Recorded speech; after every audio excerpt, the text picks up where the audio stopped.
உங்க கேர்ள் ஃப்ரெண்டுக்காக நம்ம மலேசியா புள்ளைக்காக நம்ம பாடுறோம்.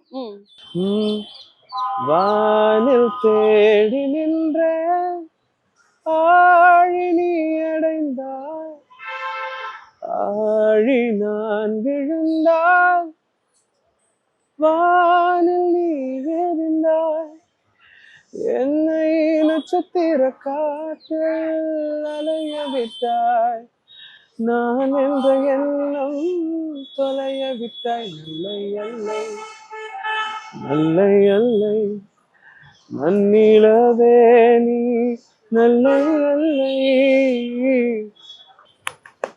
என்ன அங்க போயிருக்குங்க. நாங்க இன்னும் அடுத்து எப்ப வரும் அப்படிங்கிற மாதிரி போயாச்சு. ஹரிஷ் சொல்லுங்க, உங்க வாழ்க்கையில் காதல் காதல் எல்லாம் இல்ல. போய் சொல்லிட்டான் பையன், போய் சொல்லிட்டான். இல்ல உண்மையா இல்ல, காதல்லாம் இல்ல. காதல்லாம் எங்க வீட்ல வந்து ரொம்ப ஸ்ட்ரிக்ட். சோ உங்க வீட்ல ரொம்ப ஸ்ட்ரிக்ட். எதை நோக்கி வாழ்க்கை போய் கொண்டிருக்கிறது? வாழ்க்கை வந்து சரிகமாக்கு அப்புறம் கேக்குறீங்களா இல்ல? ஆமா, சரிகமாக்கு அப்புறம். இப்ப நான் வந்து படிச்சிட்டேன்ல, சோ அதுக்கு ஏதாவது பண்ணணும். அது இல்லாம என்னோட பேஷனுக்காகவும் ஏதாவது பண்ணணும். அதனால ஃபுல் டைமா மியூசிக் போலாம் அப்படின்னு ஒரு பிளான் பண்ணிட்டேன். வாய்ப்புகள் இப்ப சரிகமாப்பாக்கு அப்புறம் ஏதாவது வாய்ப்புகள் யாராவது கூப்பிட்டு தம்பி பாடுப்பா அப்படி சொல்லிட்டு ஏதாவது வாய்ப்புகள் கிடைச்சிருக்கா? இல்ல அது அந்த மாதிரி எதுவும் கிடைக்கல. எவ்வளவு பெருமையா நினைக்கிறீங்க சரிகமாப்பா வந்தது? நீங்க எவ்வளவு பெருமையா? ரொம்ப சந்தோஷம்க்கா. ஏன்னா இப்போ ஒரு ஆடிஷன் நீங்க போனீங்கனாலே உங்களுக்கு தெரியும் எவ்வளவு பேர் வருவாங்க. கிட்டத்தட்ட ஒரு 5000 above 5000 பேர்லாம்.